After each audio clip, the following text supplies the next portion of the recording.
Oi, gente. Vocês já devem estar sabendo que a Ford anunciou que vai fechar suas fábricas, não é, aqui no Brasil, e cerca de 5 mil funcionários da Ford vão ser demitidos. Antes dela, a Mercedes-Benz já tinha saído do Brasil e no ramo de eletrônicos, a Sony fechou a sua fábrica na Zona Franca de Manaus e também não vai mais produzir câmeras, produtos de áudio, entre outros produtos que eram produzidos aqui no Brasil. A Ford, para tentar controlar as notícias negativas, já veio a público dizer que não é bem assim, não está saindo completamente, mas a verdade é que a maioria dos veículos serão importados e não produzidos no Brasil. E as poucas fábricas que aqui existiam estão em processo de serem fechadas nos próximos meses. E a Ford vai manter apenas uma reposição de peças e garantia para produtos importados e tal. Mas não vai mais produzir aqui no Brasil. Obviamente que eles citam dois fatores, né? O chamado custo Brasil e especialmente a ociosidade devido à pandemia. Mas é bom lembrar algumas outras coisas que precisam ser compreendidas. A política que começou a ser implementada no governo Temer, não começou com Bolsonaro, não, começou com o governo Temer, que era uma política de controle de gastos e que é chamada de ortodoxia, né, que mantém o volume de gastos baixo, sejam gastos do Estado, mas de certa forma controla e reprime a economia de uma forma geral. Essa política ela tem como um dos efeitos dela mantendo a nossa tributação do jeito que ela é, que é uma tributação muito pesada no consumo, ela reprime exatamente o consumo. E com o consumo reprimido, a lógica de você manter uma produção nacional de veículos não existe, porque para ela se manter, ela precisa do consumo permanente. Né? Eu me lembro quando se discutiu muito a chegada da Ford aqui na Bahia, eu que estou na Bahia, não é? As inúmeras vantagens e os gigantescos incentivos fiscais que ela ia receber. E recebeu. E o Brasil continuou por um bom tempo, e continua até hoje, né, dando isenções fiscais verdadeiramente bilionárias. E aí não é um exagero, é a absoluta verdade. Nós estamos falando de mais de 280 bilhões de reais por ano só em renúncia fiscal federal, para não falar na renúncia fiscal dos estados, porque a renúncia fiscal dos estados é uma verdadeira farra sem limites. Eu perguntei para o Eduardo Pagnani, especialista em tributação, mas Eduardo, quanto é que se estima que existe em termos de renúncia fiscal nos estados? E o Eduardo, um especialista no assunto, foi muito sincero comigo. Disse, não sei. E aí eu perguntei, mas como assim? Como você não sabe? E aí ele me explicou bem. Os estados não têm a obrigação de ter a transparência da sua renúncia fiscal. Então, eles realizam renúncia fiscal, como aliás a Bahia fez para conseguir a Ford, sem que isso seja totalmente divulgado para o público. Às vezes a gente sabe, mas a obrigação eles não necessariamente têm. E aí a gente muitas vezes fica sem saber o volume de renúncia fiscal, a farra da renúncia fiscal que existe no nosso país. E a transferência das fábricas dessas grandes empresas para China, Índia, mercado asiático, entre outros, se dá por motivos muito simples. Lá é muito mais barato produzir. Chegou-se ao ponto que em vários, mesmo em carros, é mais barato produzir lá e importar, é mais lucrativo para quem produz do que tentar produzir no Brasil. E aí algumas pessoas dizem, tem que reduzir o custo do Brasil. E a justificativa que dão é, tem que reduzir os encargos trabalhistas. Ora, tivemos uma reforma trabalhista que reduziu drasticamente os encargos trabalhistas. Não adiantou. Tivemos a reforma da Previdência, que reduziu os encargos sobre as grandes empresas. Praticamente acabou com a aposentadoria dos mais pobres. Não adiantou. Não adianta, porque essa narrativa é uma narrativa falsa. O fundamental para você manter essas empresas seria o consumo. E o consumo está absolutamente reprimido pela crise econômica e agora mais reprimido ainda desde o ano passado pela pandemia. E reprimido antes disso pelo teto de gastos e por uma política de baixos investimentos. Então você tem todo um cenário que dificulta a ampliação do consumo. Eu sempre fui totalmente contra essa política de renúncia fiscal, especialmente dos estados sem regulação. Isso me parece um verdadeiro absurdo, essa guerra fiscal entre os estados. Isso deveria ser completamente ilegal. Porque isso leva a todos os estados a darem cada vez mais e mais benefícios a grandes empresas. E olha só, às vezes nem o contraparte fica, porque qualquer tipo de instabilidade ou crise, elas dão no pé. E qual seria a solução para isso? O que é que nós devemos fazer? Bem, a primeira coisa que eu diria é que colocar o futuro financeiro de uma nação no investimento privado é não apenas um equívoco, mas é algo que não faz o menor sentido. Sim, nós podemos atrair o investimento privado a longo prazo, mas o destino da nação tem que ser garantido com investimento interno. Temos que ter um mercado interno forte.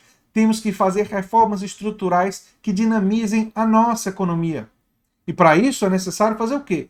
Diminuir a tributação sobre o consumo, aumentar a tributação na renda e no patrimônio, deslocar a tributação para o lucro dos bancos e do mercado financeiro e reduzir a tributação na chamada economia real, na produção de produtos, de bens e de serviços, completamente diferente, inclusive, do que a proposta do Paulo Guedes, que aumenta a tributação nos serviços, como serviços de educação. E o setor de serviços já fica apavorado. Opa, a reforma tributária vai aumentar o imposto na gente? Vai aumentar o imposto na produção de serviços, serviços fundamentais, e é lógico que o encargo desses impostos iriam ser deslocados para o consumidor. Iria produzir o quê? Reprimir o consumo. Porque a partir do momento que os fornecedores de serviços tornassem os serviços mais caros, as pessoas iriam consumir menos esses serviços. Iriam arrumar formas de consumir menos.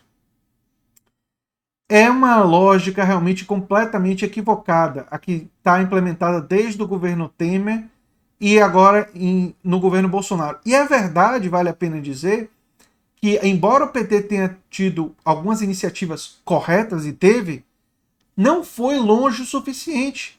Nós não fizemos a reforma tributária, quando eu digo nós, eu digo Brasil, não foi feita uma reforma tributária que de fato atacasse os interesses dos oligopólios, os interesses dos oligarcas desse país. Nós não fizemos uma reforma no sistema educacional que de fato expandisse as escolas técnicas e dinamizasse a educação a favor de uma produção.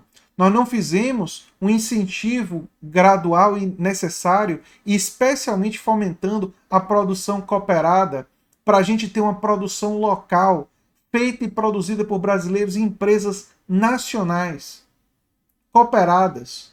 Se nós tivéssemos uma força, como existe na corporação Mondragon lá na Espanha, que é a 7ª mais poderosa corporação do país, nós teríamos uma produção local organizada e definida pela classe trabalhadora, cujos benefícios e os lucros todos ficam aqui.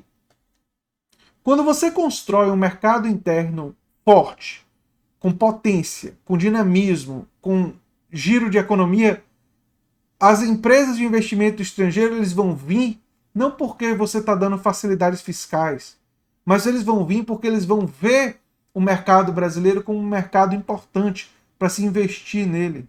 E essa é a estratégia que precisa ser adotada e defendida pela esquerda. Um grande equívoco do passado foi pensar, não, vamos dar todas as facilidades para o grande capital. Equívoco completo. Não. Nós vamos produzir um mercado interno poderoso, nós vamos produzir e construir uma sociedade que garante direitos sociais, uma sociedade com mais saúde, com mais educação, com mais segurança, e eles virão. Parece até a fala de um certo filme que diz e vocês talvez lembrem o filme, se você construir, eles virão. Né? Eu não vou citar qual é o filme, quero ver se o pessoal adivinha. Mas é nessa base. Se nós construirmos uma sociedade forte, com economia interna poderosa, com imposto, com um sistema tributário que serve como um motor estimulando o consumo e trabalhando para usar o excedente e os impostos para garantir esse consumo e para garantir saúde, educação e investimento em uma produção cooperada, se a gente faz isso, os investimentos externos virão. Não porque a gente deu um monte de coisa de bandeja, mas porque eles vão ver a necessidade e a importância de ocupar esse mercado. Enfim, é realmente revoltante ver tantos erros em sequência sendo agravados pelo teto de gasto do governo Temer e agravados por toda essa política econômica do Jair Bolsonaro, mas para a gente também perceber que nós precisamos não voltar a políticas anteriores dos governos petistas, que eu sempre destaco, tiveram méritos, inquestionavelmente tiveram méritos, mas nós precisamos ir muito, muito além, se nós quisermos de fato atingir um país, que nosso país seja desenvolvido e que busque se aproximar de um estado de bem-estar social que nada mais é do que o ponto de partida necessário para a construção de uma sociedade justa e economicamente poderosa. Enfim, e com responsabilidade ambiental, é bom lembrar também. E no caso dos carros, seria até importante nós caminharmos para uma produção cada vez maior de carros elétricos, né? Para ter proteção ambiental nesse aspecto também. Enfim, eu espero que quem não assistiu, assista a minha live com o Eduardo Suplicy, maravilhosa ontem. Foi uma coisa assim, realmente... Ele me honrou muito com a presença dele aqui no canal. E eu espero que em breve ele volte ao canal para a gente fazer uma nova live, né, uma nova conversa. E eu tenho certeza que ele compartilha dessa necessidade de produzir justiça social. Né? Nós falamos muito sobre renda universal de cidadania, renda solidária e outras políticas que isoladamente não resolvem todos os nossos problemas, mas que precisam ser agregadas, unificadas em um projeto maior de nação. E assim eu espero contar com vocês nessa luta, gente, para a gente pensar em soluções e não só nos problemas. Era o que eu tinha para dizer sobre esse assunto. Se você gosta do canal aqui, a Nova Máquina do Tempo, se inscreva, dê um like, compartilhe e quem sabe se torne apoiador, membro do canal. Eu sou André Teixeira Jacobina e a gente se vê em breve. Tchau, tchau.